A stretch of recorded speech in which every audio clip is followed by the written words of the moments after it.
Guys, welcome back to the channel. Today's video is going to be about replacing the ignition switch on a 1988 Ford Ranger. That's the Project Danger Ranger we have currently broken down in front of my house. So yeah, here's the part number in case you guys are trying to do this. D8BZ11572A. Picked up this part on Amazon. I'll throw a link in the description down below.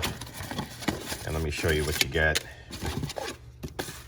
There it is, ignition switch, ready to be installed. So let's, just to give you a good look at what you're buying. Nice new contacts.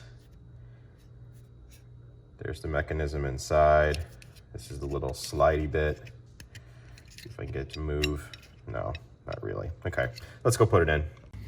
Yeah, before I go too much farther, oh, there's 302 budget build, by the way. You guys remember that video series. Still haven't put in anything. Don't worry, I'm looking for something to put it in.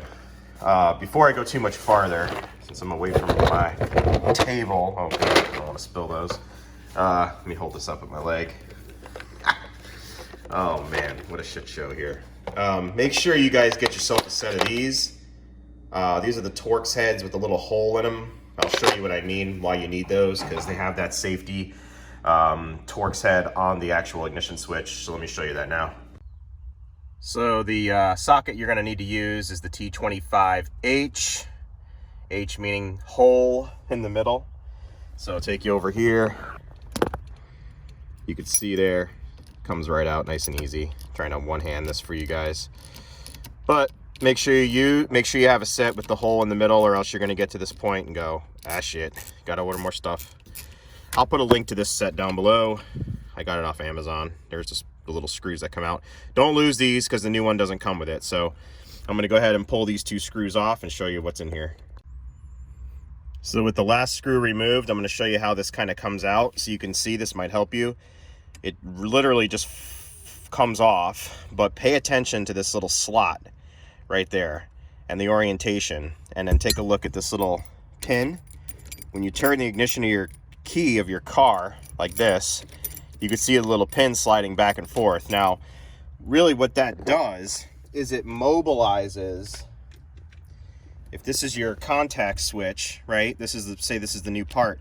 What it's doing is it's mobilizing this little black piece back and forth, and it has contacts also on the inside of it. And what that's doing is it's moving the electrical connectivity from non-contact to contact, and basically by doing that with the wiring harness plugged into it, it's going to engage all the things that would normally come on when you switch your key to the on position, like your fuel pump, your radio, your AC, all that kind of stuff. So just a good lesson to learn in how this actually works.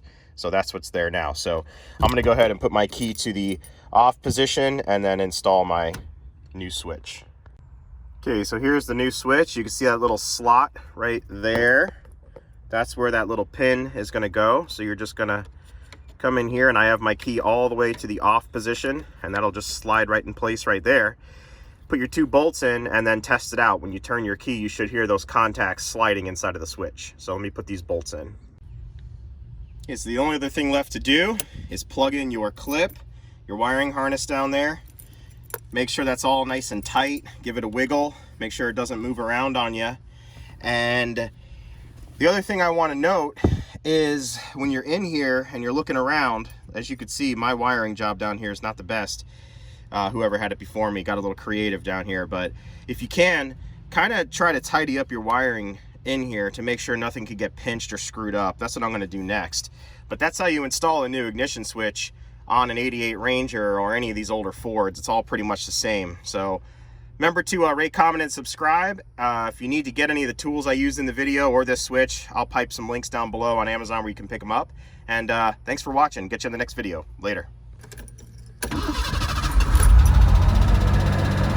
There you have it.